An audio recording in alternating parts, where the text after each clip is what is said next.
এই চৰকাৰৰ আঁচনি পাব পাৰে।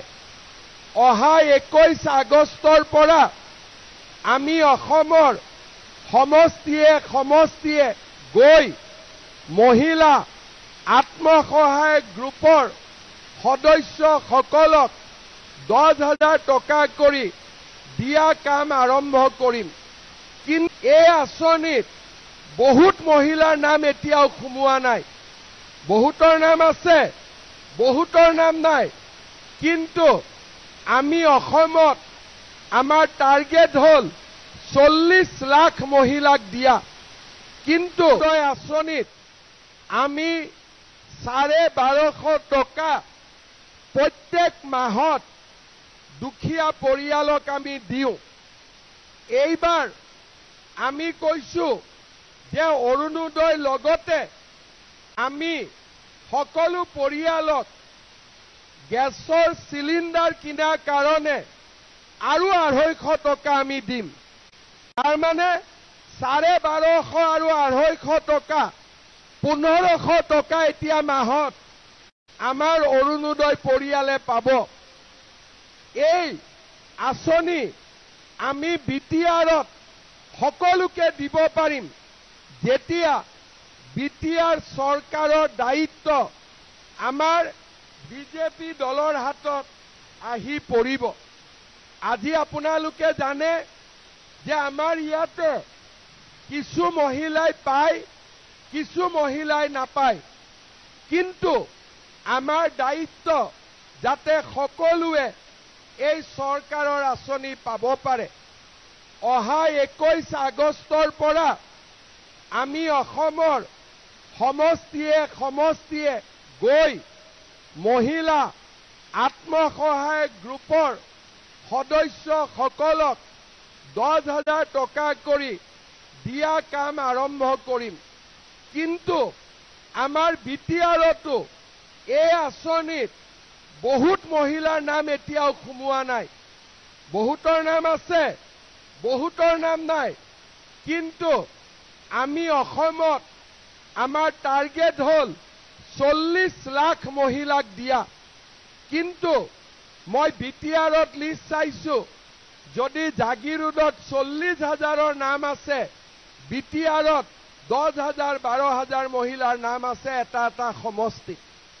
তাৰ মানে চৰকাৰৰ আঁচনিবিলাক ৰাইজে ধুনীয়াকৈ পাব পাৰিব।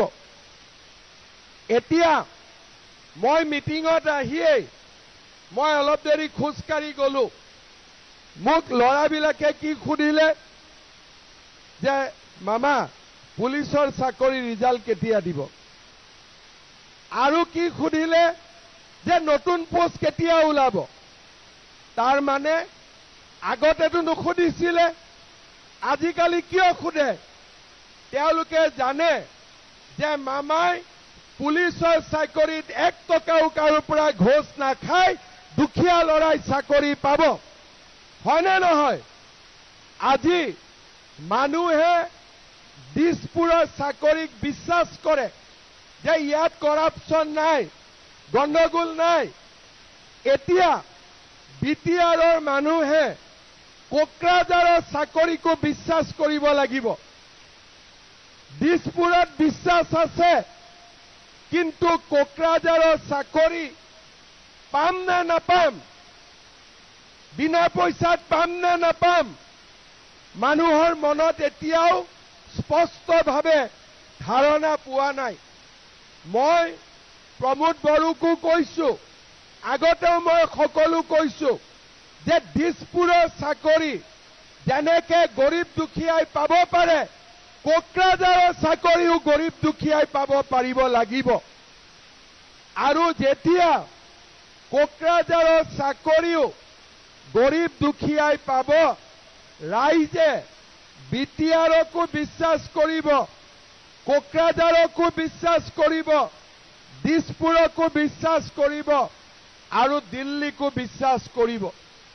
আমাৰ কাম হ'ল যে দুখীয়া দৰিদ্ৰ এই মানুহখিনিয়ে সকলো ফালৰ পৰা চৰকাৰী সুবিধা পাব লাগে।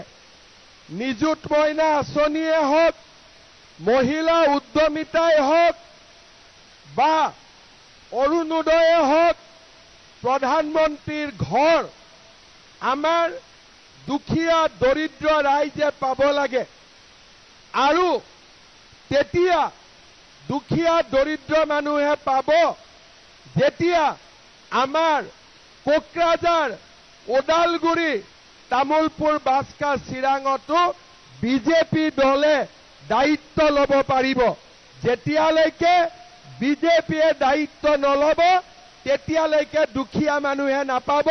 ভিচিডিচি বৰালি মাছৰ পেটতে চৰকাৰী আঁচনিবিলাক গৈ থাকিব। মই ঠিক কৈছো নে নাই? ঠিক কৈছো নে নাই? না ভিচিডিচিৰ ইলেকশ্যন হয় না কি হয়, ৰাতিৰ ভিতৰতে ইহঁতি ৰজা হৈ যায়, হয় নে নহয়? এতিয়া ইলেকশ্যন হৈ আছে, MCLA EM কোনবা হ'ব, আকৌ নতুন ভিচিডিচি হৈ যাব, ভিচিডিচি বিলাক ৰজা হৈ যাব। এই ব্যৱস্থাটো ঠিক ব্যৱস্থা নহয়। সেইকাৰণে আমি এবাৰ যেতিয়া বিজেপিৰ চৰকাৰ হ'ব, শক্তিশালী ভূমিকা হ'ব, আমি ৰাইজৰ সমস্যাবিলাক সমাধান কৰিব পাৰিম। আজি আপোনালোকে দেখিছে